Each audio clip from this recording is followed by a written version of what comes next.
सुनो, हर व्यक्ति तुम्हारी ऊर्जा का अधिकारी नहीं है। हर व्यक्ति तुम्हारे शब्दों का उत्तर पाने के योग्य नहीं है। और हर व्यक्ति को यह जानने की आवश्यकता नहीं है कि तुम क्या सोचते हो, क्या महसूस करते हो, क्या योजना बना रहे हो। जो लोग भीतर से खाली होते हैं वे दूसरों की प्रतिक्रिया पर जीते हैं। वे उकसाएंगे, वे ताने देंगे, वे नीचा दिखाएंगे, सिर्फ इसलिए ताकि तुम प्रतिक्रिया दो।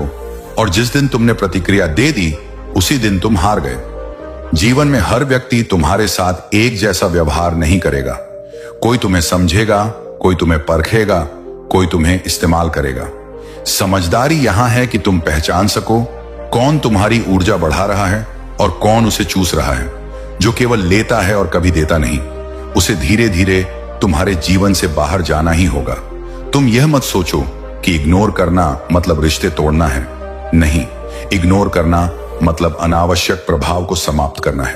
कुछ लोग तुम्हारे आसपास रहेंगे लेकिन तुम्हारे भीतर नहीं रहेंगे। वे बोलेंगे पर उनके शब्द तुम्हारे हृदय तक नहीं पहुंचेंगे। यही संतुलन है। बहुत लोग ऐसे होते हैं जो हर समय सलाह देंगे जबकि उनका अपना जीवन बिखरा हुआ है। वे बताएंगे कि तुम्हें क्या करना चाहिए, कैसे जीना चाहिए, जबकि उन्होंने कभी स्वयं को नहीं समझा। अगर तुम हर सलाह को सत्य मान लोगे तो तुम्हारा जीवन भी उनकी तरह दिशाहीन हो जाएगा। ध्यान रखना, जो तुम्हें बार बार दोषी महसूस कराए वह तुम्हारा शुभचिंतक नहीं हो सकता। जो तुम्हारी खुशी से असहज हो जाए वह तुम्हारा मित्र नहीं हो सकता। और जो तुम्हारी चुप्पी को चुनौती समझे वह तुम्हें नियंत्रित करना चाहता है। मनुष्य का अहंकार सबसे ज्यादा तब चोट खाता है जब उसे नजरअंदाज किया जाता है, क्योंकि तब उसे कोई मंच नहीं मिलता, तब उसकी आवाज गूंज नहीं पाती और इसलिए वह बार बार तुम्हें उकसाने की कोशिश करेगा। कभी शब्दों से, कभी व्यवहार से, कभी भावनात्मक दबाव से। तुम्हें बस इतना करना है, देखना और रुक जाना। रुकना बहुत बड़ा साहस है। प्रतिक्रिया देना आसान है, रुकना कठिन। प्रतिक्रिया में मन बहता है, रुकने में चेतना जागती है। और जब चेतना जागती है तब जीवन की दिशा बदलती है। तुमने देखा होगा कुछ लोग हर बात का जवाब देते हैं और फिर भी दुखी रहते हैं। और कुछ लोग बहुत कम बोलते हैं लेकिन उनके आसपास एक शांति होती है। यह शांति यूं ही नहीं आती। यह अनावश्यक लोगों से दूरी बनाने का परिणाम होती है। यह भी समझो कि हर बार इग्नोर करना बाहर से नहीं होता। कई बार तुम्हें अपने ही भीतर उठती आवाजों को इग्नोर करना होता है। वह आवाज जो कहती है जवाब दो, साबित करो, चुप मत रहो, वही आवाज तुम्हें बार बार थकाती है। जब तुम उसे भी अनदेखा करना सीख लोगे तब वास्तविक स्वतंत्रता शुरू होगी। जीवन में कुछ क्षण ऐसे आते हैं जब मौन ही सबसे सटीक उत्तर होता है। उस मौन में न हार होती है न जीत, वहां सिर्फ तुम्हारी गरिमा होती है। और गरिमा वह चीज है जिसे समझाने की जरूरत नहीं पड़ती, वह अपने आप दिखाई देती है। याद रखना, तुम यहां हर किसी को संतुष्ट करने नहीं आए हो, तुम यहां स्वयं को जीने आए हो। और जो तुम्हें स्वयं से दूर ले जाए उससे दूरी ही करुणा है, पहले अपने लिए फिर दूसरों के लिए। ठहरो कि तुम अपने जीवन के लोगों को देखो, बिना जज किए, बिना गुस्से के सिर्फ देखो कौन तुम्हें हल्का करता है और कौन भारी। यह देखने भर से ही परिवर्तन शुरू हो जाता है।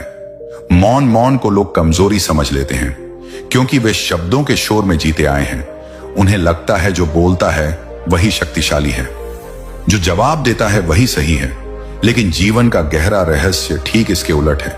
जो मौन में स्थिर हो गया वही अडिग हो गया, वही ऐसा केंद्र बन गया जिसे कोई हिला नहीं सकता। तुमने कभी गौर किया है, जब तुम चुप रहते हो सामने वाला बेचैन होने लगता है। वह और बोलता है और तेज बोलता है, कभी कटाक्ष करता है, कभी व्यंग करता है, क्योंकि उसे तुम्हारी प्रतिक्रिया चाहिए। तुम्हारी प्रतिक्रिया उसके अस्तित्व का प्रमाण है। और जब तुम मौन हो जाते हो उसका आधार हिलने लगता है। मौन खालीपन नहीं है, मौन जागरूकता है।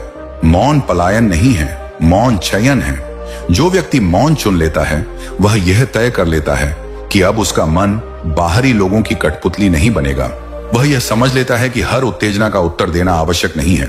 कुछ उत्तेजनाएं केवल परीक्षा होती हैं, यह देखने के लिए कि तुम अभी भी पुराने ढर्रे पर चलते हो या नहीं। लोग तुम्हें उकसाते हैं क्योंकि वे तुम्हें जान गए हैं। उन्हें पता है कौन सा बटन दबाने से तुम प्रतिक्रिया दोगे। कोई तुम्हारे आत्मसम्मान पर चोट करेगा, कोई तुम्हारे रिश्तों पर, कोई तुम्हारे अतीत पर, और तुम हर बार वही करते हो। भीतर आग जलती है, शब्द निकलते हैं और बाद में पछतावा रह जाता है। मौन उस चक्र को तोड़ देता है। जब तुम मौन में उतरते हो तो पहली बार तुम्हें अपने भीतर का शोर सुनाई देता है। तब तुम्हें एहसास होता है कि असली लड़ाई बाहर नहीं थी, बाहर तो सिर्फ बहाना था, असली लड़ाई भीतर थी। अहंकार की, अपेक्षाओं की, मान्यता की, भूख की।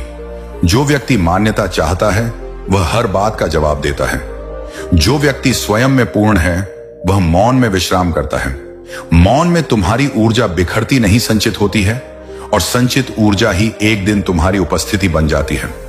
तुम्हें यह भ्रम है कि अगर तुम चुप रहे तो लोग तुम्हें कमजोर समझेंगे।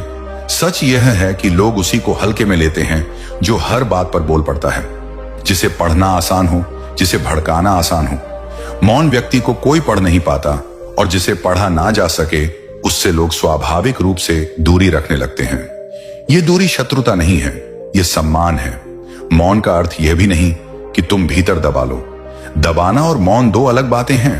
दबाना भीतर जहर बन जाता है, मौन भीतर समझ बन जाता है।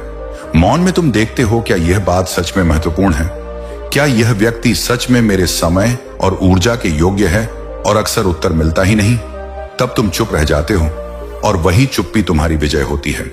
जीवन में कुछ लोग ऐसे होते हैं जो तुम्हारे मौन से डरने लगते हैं। वे कहेंगे, अब बोलते क्यों नहीं, अब जवाब क्यों नहीं देते, अब पहले जैसे नहीं रहे। हाँ, अब पहले जैसे नहीं रहे। अब तुम जाग गए हो।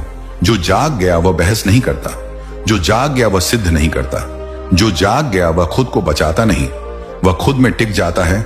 मौन तुम्हें यह भी सिखाता है कि सबको समझाना संभव नहीं है। कुछ लोग समझने नहीं जीतने आए हैं, और जहां जीत की भूख हो वहां संवाद व्यर्थ हो जाता है। वहां मौन ही एकमात्र समझदारी है। तुम्हारा जीवन सीमित है, तुम्हारी ऊर्जा सीमित है। अगर तुम उसे हर उस व्यक्ति पर खर्च कर दोगे जो तुम्हें गलत समझता है, तो जो तुम्हें सही समझते हैं उनके लिए कुछ बचेगा नहीं। मौन चुनने का अर्थ है जीवन को प्राथमिकता देना। जब तुम मौन में स्थिर होते हो तो धीरे धीरे एक अद्भुत बात घटती है। लोग या तो बदल जाते हैं या दूर हो जाते हैं। दोनों ही स्थितियां तुम्हारे लिए शुभ होती हैं। जो बदल गया वह अब योग्य हो गया, जो दूर हो गया वह पहले से ही बोझ था। और ध्यान रखना, मौन कोई तकनीक नहीं है जिसे दिखाया जाए, यह एक अवस्था है जिसे जिया जाता है। इसमें अहंकार नहीं होता कि देखो मैं चुप हूं, इसमें तो बस सहजता होती है। जैसे नदी बहती है वैसे ही तुम जीवन में बहने लगते हो, बिना टकराव के। तुम्हें हर जगह अपनी उपस्थिति दर्ज कराने की जरूरत नहीं है, तुम्हें हर बहस जीतने की जरूरत नहीं है, और तुम्हें हर गलतफहमी साफ करने की भी जरूरत नहीं है। कुछ गलतफहमियां तुम्हारे जीवन से गलत लोगों को बाहर निकालने के लिए ही आती हैं। मौन तुम्हारी ढाल नहीं, तुम्हारी तलवार है। ये तुम्हें बचाता भी है और तुम्हें ऊंचा भी उठाता है, लेकिन इसका प्रयोग तभी करना जब भीतर स्पष्टता हो, डर नहीं। धीरे धीरे तुम्हें यह भी दिखने लगता है कि जिन लोगों से तुम सबसे ज्यादा उलझते थे वे तुम्हारे जीवन में कितने छोटे थे। छोटे पद में नहीं, छोटे अस्तित्व में वे तुम्हारे ध्यान से बड़े बन गए थे, और जैसे ही ध्यान हटा वे अपने वास्तविक आकार में लौट आए। अब तुम किसी को पकड़ कर नहीं रखते और ना ही किसी से चिपकते हो। जो आता है उसका स्वागत, जो जाता है उसे विदा। इसमें कोई कठोरता नहीं है, इसमें गहरी करुणा है, क्योंकि अब तुम समझते हो हर किसी की अपनी यात्रा है, हर किसी का अपना अंधेरा है और हर किसी की अपनी गति है। तुम किसी को जबरदस्ती प्रकाश में नहीं ला सकते, और जो अंधेरे में रहना चाहता है उसे खींचना तुम्हारा काम नहीं है। धीरे धीरे तुम्हारा जीवन सरल होने लगता है। कम लोग, कम शब्द, कम अपेक्षाएं, लेकिन गहराई बहुत ज्यादा। अब तुम उन जगहों पर नहीं जाते जहां तुम्हें स्वयं को छोटा करना पड़े। अब तुम उन संवादों में नहीं पड़ते जो तुम्हें थका दे। अब तुम उन रिश्तों में नहीं रहते जहां तुम्हें बार बार साबित करना पड़े कि तुम अच्छे हो। तुम जानते हो जिसे साबित करना पड़े वह सत्य नहीं होता, सत्य अपने आप उपस्थित होता है। अब तुम्हारा मौन बोलने लगता है, तुम्हारी उपस्थिति प्रभाव डालने लगती है। लोग तुम्हारे आसपास शांत हो जाते हैं, बिना जाने क्यों। यह वह अवस्था है जहां तुम बदलते नहीं, तुम प्रकट होते हो। धीरे धीरे डर भी गिरने लगता है। डर के लोग क्या कहेंगे, डर के लोग छोड़ देंगे, डर के लोग गलत समझेंगे। अब तुम जानते हो जो छोड़ने वाला है वह तुम्हारे डर से नहीं रुकेगा, जो समझने वाला है उसे स्पष्टीकरण की जरूरत नहीं होगी, इसलिए तुम डर को भी इग्नोर कर देते हो। अक्सर लोग यह समझ लेते हैं कि किसी को इग्नोर करना मतलब उससे भाग जाना है। वे सोचते हैं कि जो सामना नहीं करता वही कमजोर है, लेकिन यह केवल सत ही समझ है। भागना और इग्नोर करना दिखने में समान लग सकते हैं, पर भीतर से दोनों विपरीत दिशाओं में चलते हैं। भागना डर से आता है, इग्नोर करना स्पष्टता से आता है। जब तुम भागते हो तो भीतर कहीं ना कहीं भय होता है, हार का, अपमान का, अस्वीकार का। और जब तुम इग्नोर करते हो तो भीतर एक शांत निर्णय होता है, यह मेरे समय और ऊर्जा के योग्य नहीं है। दोनों के बीच का अंतर वही है जो अंधेरे और दीपक के बीच होता है। तुमने कभी देखा है, कुछ लोग हर संघर्ष से दूर रहते हैं लेकिन फिर भी अशांत रहते हैं क्योंकि वे भाग रहे होते हैं। उन्होंने समझा नहीं होता। और कुछ लोग सामने खड़े होते हैं, सब देख लेते हैं, सब समझ लेते हैं और फिर भी प्रतिक्रिया नहीं देते। वे भाग नहीं रहे होते, वे ऊपर उठ चुके होते। इग्नोर करना तब शुरू होता है जब तुम यह स्वीकार कर लेते हो कि हर समस्या का समाधान संवाद नहीं होता। कुछ समस्याएं केवल दूरी से ही समाप्त होती हैं और यह दूरी शारीरिक कम, मानसिक अधिक होती है। तुम किसी के साथ एक ही कमरे में रह सकते हो और फिर भी उसे इग्नोर कर सकते हो, और तुम किसी से मीलों दूर होकर भी उसके शब्दों में उलझे रह सकते हो। असल प्रश्न दूरी का नहीं, ध्यान का है। जो भागता है वह बार बार पीछे मुड़कर देखता है, जो इग्नोर करता है वह आगे बढ़ जाता है। जब तुम भागते हो तो वह व्यक्ति तुम्हारे मन में रहता है, जब तुम इग्नोर करते हो तो वह धीरे धीरे मिटने लगता है। यह मिटना क्रूरता नहीं है, यह स्वाभाविक प्रक्रिया है। जैसे सूखे पत्ते अपने आप गिर जाते हैं, वैसे ही जो तुम्हारे जीवन के अनुकूल नहीं है वे स्वयं छूट जाते हैं, अगर तुम उन्हें पकड़ कर ना रखो। अक्सर तुम्हें यह भी सिखाया गया है कि हर रिश्ते को निभाना चाहिए, लेकिन किसी ने यह नहीं बताया कि रिश्ते तभी निभाए जाते हैं जब दोनों तरफ से जीवन बहता हो। जहां केवल तुम दे रहे हो और सामने वाला केवल ले रहा हो, वहां रिश्ता नहीं बोझ होता है। इग्नोर करना उस बोझ को धीरे धीरे नीचे रखने जैसा है, बिना शोर के, बिना घोषणा के। और यही इसकी सुंदरता है। तुम्हें किसी को समझाने की जरूरत नहीं कि तुम अब क्यों बदल गए हो। तुम्हें यह बताने की जरूरत नहीं कि तुम अब क्यों दूरी बना रहे हो। जो समझेगा वह बिना शब्दों के समझ जाएगा, और जो नहीं समझेगा वह कभी समझने आया ही नहीं था। भागने वाला व्यक्ति भीतर से टूटा होता है, इग्नोर करने वाला व्यक्ति भीतर से जुड़ा होता है। इसीलिए अगर कभी तुम्हें लगे कि लोग तुम्हें गलत समझ रहे हैं तो घबराना मत। सही रास्ते पर चलने वाले को शुरुआत में गलत ही समझा जाता है, क्योंकि वह पुराने डरों को तोड़ देता है।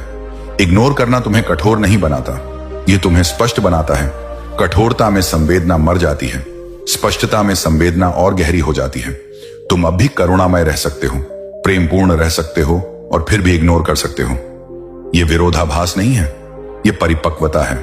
कई बार तुम्हें लगेगा कि अगर तुम चुप रहे तो सामने वाला जीत जाएगा, लेकिन ध्यान रखना, जीत और हार केवल खेलों में होती है। जीवन में केवल संतुलन होता है, और जो संतुलित हो गया वह किसी से हार नहीं सकता। तुम्हारा मौन, तुम्हारी दूरी, तुम्हारा इग्नोर करना, ये सब मिलकर एक नया व्यक्तित्व रचते हैं। ऐसा व्यक्तित्व जिसे उकसाया नहीं जा सकता, जिसे गिराया नहीं जा सकता, जिसे घसीटा नहीं जा सकता। और यही वह अवस्था है जहां से वास्तविक विकास शुरू होता है। तुम अब प्रतिक्रिया से नहीं, चयन से जीने लगते हो। तुम अब आदत से नहीं, जागरूकता से जीने लगते हो। और जब यह घटता है तब जीवन हल्का हो जाता है, सांस गहरी हो जाती है, मन शांत हो जाता है। इग्नोर करना पलायन नहीं है, यह जागरूक प्रस्थान है वहां से जहां तुम्हारी आत्मा सिकुड़ रही थी। जब तुम इग्नोर करना शुरू करते हो तब सबसे पहले जो बदलता है वह बाहर नहीं, भीतर होता है। बाहर तो लोग वहीं रहते हैं, वही शब्द, वही व्यवहार, वही जाले, लेकिन भीतर कुछ स्थिर होने लगता है। जैसे कोई आंधी अचानक रुक गई हो, और इसी स्थिरता से लोगों को परेशानी होने लगती है, क्योंकि अब तुम पहले जैसे नहीं रहे। पहले तुम तुरंत प्रतिक्रिया देते थे, पहले तुम्हारी आंखों में सवाल होते थे, पहले तुम्हारे शब्दों में सफाई होती थी। अब नहीं, और यही अब नहीं बहुतों को असहज कर देता है। शुरुआत में तुम इग्नोर करते समय सजग रहते थे, भीतर कहीं ध्यान रहता था, अब मैं प्रतिक्रिया नहीं दूंगा, अब मैं चुप रहूंगा, अब मैं खुद को बचाऊंगा। लेकिन अब ऐसा नहीं है। अब प्रतिक्रिया अपने आप नहीं आती, अब शब्द भीतर ही गिर जाते हैं। अब उकसावे तुम्हारे भीतर प्रवेश ही नहीं कर पाते। यही असली परिवर्तन है